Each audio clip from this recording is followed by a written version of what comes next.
SB online একাডেমিতে সকলকে স্বাগতম। আমি সুমন আছি তোমাদের সাথে।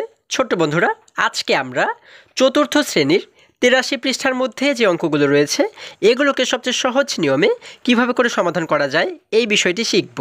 চলো তাহলে শুরু করা যাক।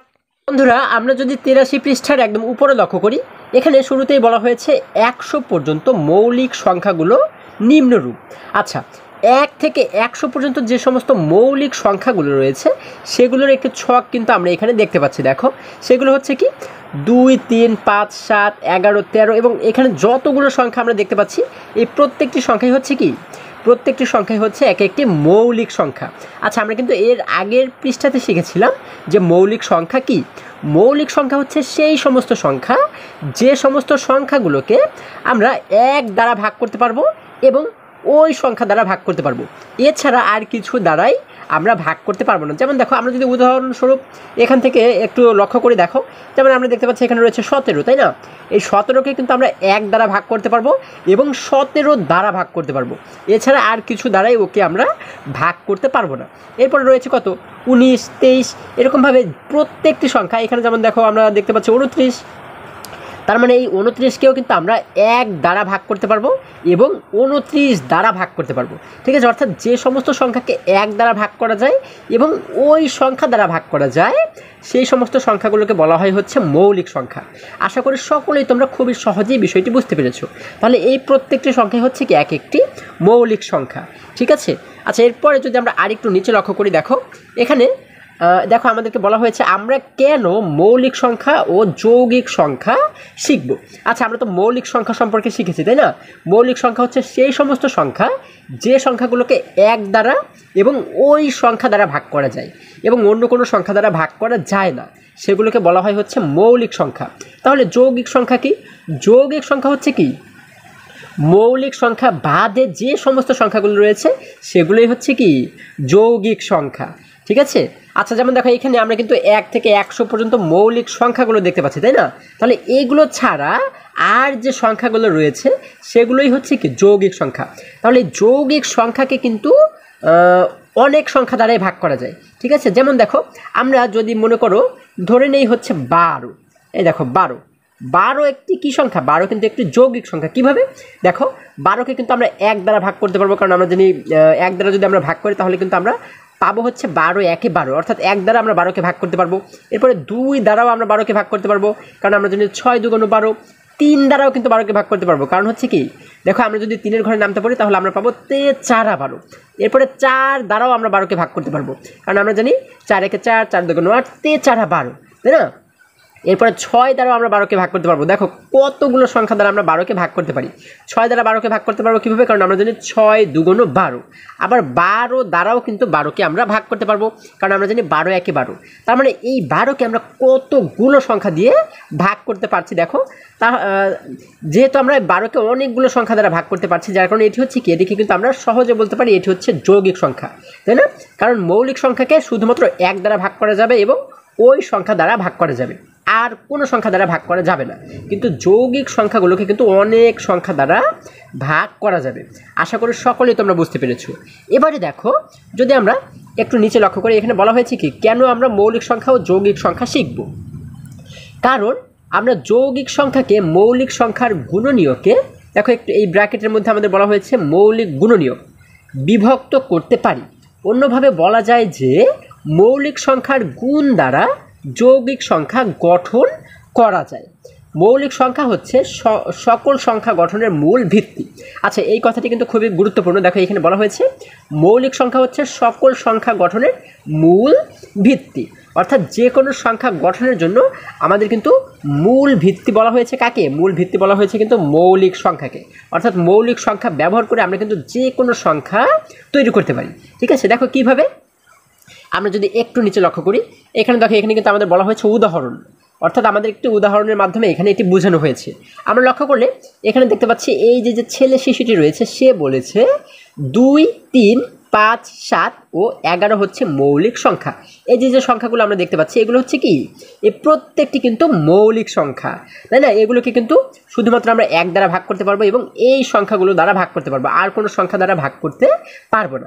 আচ্ছা, এগুলো হচ্ছে মৌলিক সংখ্যা। এখন এইগুলোকে ব্যবহার করে আমরা কিভাবে যৌগিক সংখ্যাগুলোকে তৈরি করতে পারি দেখো। যেমন এই দেখো, এখানে দেখতে পাচ্ছি আমরা 4, তাহলে 4 কি? 4 কিন্তু একটি যৌগিক সংখ্যা, তাই না? 4 কিন্তু মৌলিক সংখ্যা নয়। আচ্ছা, তাহলে এই 4কে আমরা কিভাবে করে বানালাম? 2 এবং 2, এই দুটি 2কে গুণ করে কিন্তু আমরা 2 2 4 বানিয়েছি। তাহলে এই 2ও হচ্ছে মৌলিক সংখ্যা, আবার এই 2ও কিন্তু মৌলিক সংখ্যা, তাই না? অর্থাৎ এই দুটি মৌলিক সংখ্যা মিলে কিন্তু আমরা 4 বানিয়েছি। এরপর দেখো এই যে এখানে আমরা দেখতে পাচ্ছি 12। 12 কি? 12 কিন্তু একটি যৌগিক সংখ্যা, কারণ এই 12কে অনেক সংখ্যা দ্বারা ভাগ করা যায়। এখন এই 12কে আমরা কিভাবে করে মৌলিক সংখ্যা দ্বারা 12 বানাতে পারি দেখো। 2 গুণ 2 গুণ 3, অর্থাৎ 2 2 4, এই 4-এর সঙ্গে 3কে গুণ করলে হয় 3 4 12। তাহলে এই যে 2 2 3 এইগুলোকে আমরা ব্যবহার করলাম, এই প্রত্যেকটি হচ্ছে কি? প্রত্যেকটি কিন্তু মৌলিক সংখ্যা, তাই না? তাহলে এই মৌলিক সংখ্যা ব্যবহার করেই কিন্তু আমরা যৌগিক সংখ্যা এখানে তৈরি করেছি। এভাবে একই রকমভাবে দেখো 20, 42, 81, 210, 385 এগুলো তৈরি করার জন্য আমরা যে সমস্ত সংখ্যাগুলোকে ব্যবহার করেছি এখানে, এই প্রত্যেকটি সংখ্যা কি? এক একটি মৌলিক সংখ্যা। যেমন দেখো 2 একটি মৌলিক সংখ্যা, 3 মৌলিক সংখ্যা, 5 মৌলিক সংখ্যা, 7 মৌলিক সংখ্যা, অর্থাৎ এখানে প্রত্যেকটি কিন্তু এক একটি মৌলিক সংখ্যা, তাই না? এইগুলো মৌলিক সংখ্যা দিয়েই কিন্তু আমরা যৌগিক সংখ্যা তৈরি করেছি। আচ্ছা, এখন আরেকটু নিচে দেখো, আমরা লক্ষ্য করলে এখানে একটি মেয়ে শিশুকে দেখতে পাচ্ছি। সে বলেছে এই যৌগিক সংখ্যাগুলো মৌলিক সংখ্যার গুণের মাধ্যমে তৈরি। অর্থাৎ এই যে যৌগিক সংখ্যাগুলো আমরা দেখতে পাচ্ছি 81, 210, এই যে আগের যে সংখ্যাগুলো, এগুলো কি যৌগিক সংখ্যা। তাহলে আমাদের বলা হয়েছে এই যৌগিক সংখ্যাগুলো মৌলিক সংখ্যার গুণের মাধ্যমে তৈরি। আমি তোমাদেরকে একটু আগে যে বিষয়টি বুঝিয়েছি। এবারে যদি আমরা আরেকটু নিচে চলে যাই, দেখো এখানে 1 নম্বরে বলা হয়েছে যৌগিক সংখ্যা তৈরির জন্য খালি ঘরে 2, 3 ও 5 বসাও। অর্থাৎ দেখো আমরা নিচে লক্ষ্য করলে কিন্তু অনেকগুলো খালি ঘর দেখতে পাচ্ছি। এই খালি ঘরে আমাদের কি বসাতে বলা হয়েছে? 2, 3 ও 5।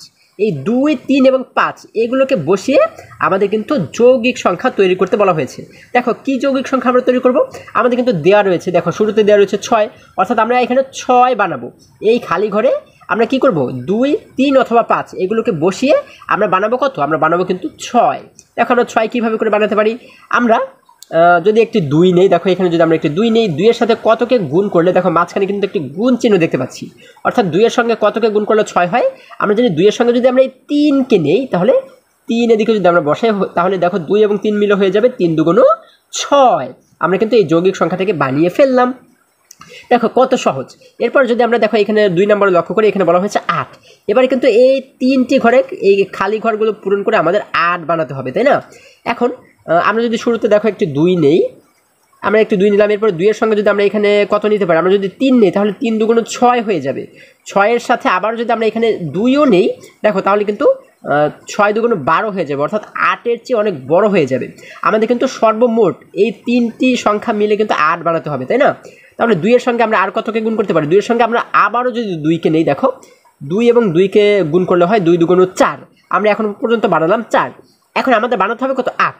এখন যেহেতু এই 2 ঘরে আমরা 4 পেয়েছি, তার মানে 8 বানাতে আমাদের আর কত দরকার? 4 এর সঙ্গে কতকে গুণ করলে আমরা 8 পাবো?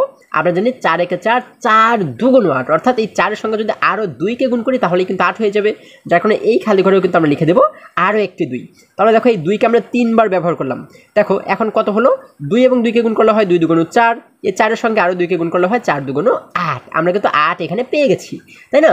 দেখো আমরা কিন্তু এটিকে খুব সহজে সমাধান করে ফেললাম। এরপর যদি 3 নম্বর লক্ষ্য করি, এখানে 3 নম্বরে বলা হয়েছে 18, অর্থাৎ আমাদের এই খালি ঘরের সংখ্যা বসিয়ে এবারে কিন্তু আমাদের 18 বানাতে হবে, তাই না? আচ্ছা দেখো আমরা কিভাবে করে 18 বানাতে পারি? আমরা প্রথমে যদি একটি 2 নেই, দেখো এখানে একটি 2 নিলাম, 2 এর সঙ্গে আমরা কি করতে পারি? দেখো 2 এর সঙ্গে যদি আমরা 3কে গুণ করি তাহলে কত হয়? 3 2 6, তাই না? আচ্ছা আমরা কিন্তু এখানে 6 নিতে পারি, মানে 6 বানাতে পারি, তাই না? আচ্ছা দেখো এই 3কে যদি আমরা এখানে বসাই তাহলে হয়ে গেল 3 2 6। এবারে 6 এর সঙ্গে কতকে গুণ করলে আমরা 18 পেতে পারি? দেখো তো আমরা যদি 6 এর ঘরে নামতে পারি, 6 একে 6, 6 2 12, 3 6 18, অর্থাৎ এই 6 এর সঙ্গে যদি আমরা আরও 3কে নেই তাহলে কিন্তু 3 6 হয়ে যাবে 18। তার মানে আমরা এই খালি ঘরেও কিন্তু আরও একটি 3 লিখে দেবো। তাহলে দেখো 2 এবং 3কে গুণ করলে হয় 3 2 6, এই 6 এর সঙ্গে আরও 3কে গুণ করলে হয় 3 6 18। আমাদের কিন্তু এই 18 সমান হয়ে যাচ্ছে। তার মানে আমরা কিন্তু এটিকেও সঠিকভাবেই সমাধান করে সমাধান করতে পেরেছি, তাই না? এরপরে দেখো যদি একই রকমভাবে 4 নম্বর অঙ্কটি লক্ষ্য করি, এখানে 4 নম্বরে বলা হয়েছে 30, অর্থাৎ এবারে কিন্তু এই 3টি ঘর পূরণ করে আমাদের 30 বানাতে হবে। আচ্ছা, তাহলে আমরা কি করতে পারি দেখো, আমরা শুরুতে যদি এখানে 2 নেই, দেখো আমরা শুরুতে একটি 2 নিলাম, এরপরে এখানে একটি গুণ চিহ্ন রয়েছে, এবার আমরা কত নিতে পারি? দেখো এখানে আমরা এমন একটি সংখ্যা নেব যে দুটি সংখ্যাকে, অর্থাৎ 2 এর সঙ্গে এই সংখ্যাকে গুণ করলে আমরা যে সংখ্যাটি পাবো ওই সংখ্যার সাথে আমরা দেখব যে এইখানে আরও একটি সংখ্যা গুণ করলে 30 হয় কিনা, কারণ আমাদের কিন্তু মোট 30 বানাতে হবে, তাই না? আচ্ছা, এবারে 2 এর পাশে আমরা এবারে কত নিতে পারি? আমরা যদি 2 এর পাশে এবারে 3কে নেই, দেখো কত হয়, 3 এবং 2 মিলে হয়ে যায় 6। এখন দেখো তো 6 এর সঙ্গে আমরা কতকে গুণ করলে 30 হয়? আমরা যদি 6 এর ঘরে নামতে পারি, 6 × 6, 6 × 2 = 12, 3 × 6 = 18, 4 × 6 = 24, 5 × 6 = 30। আমরা কিন্তু পাচ্ছি দেখো 5 × 6 = 30, অর্থাৎ 6 এর সঙ্গে যদি 5কে গুণ করি তাহলে কিন্তু 30 হয়ে যাবে। দেখো এখানে কিন্তু 5 রয়েছে, তাই না? এই 5কে যদি আমরা এইখানে বসিয়ে দিই তাহলে হয়ে যাবে কত? 30। দেখো 2 এবং 3 মিলে হয় 3 × 2 = 6, 6 এর সাথে 5কে গুণ করলে হয় 5 × 6 = 30। এখানে কিন্তু আমরা 30 দেখতে পাচ্ছি। তার মানে কিন্তু আমরা দেখো প্রত্যেকটি খালি ঘর খুবই সহজেই সমাধান করে ফেললাম। এইভাবে করে কিন্তু তোমরা এই খালি ঘরগুলো পূরণ করতে পারো। আশা করি আজকের প্রত্যেকটি অঙ্ক তোমরা খুবই সহজে এবং খুবই মজায় শিখতে পেরেছো। বন্ধুরা, আজকে আমাদের এই পর্যন্তই, আবারও দেখা হবে পরবর্তী ভিডিওতে।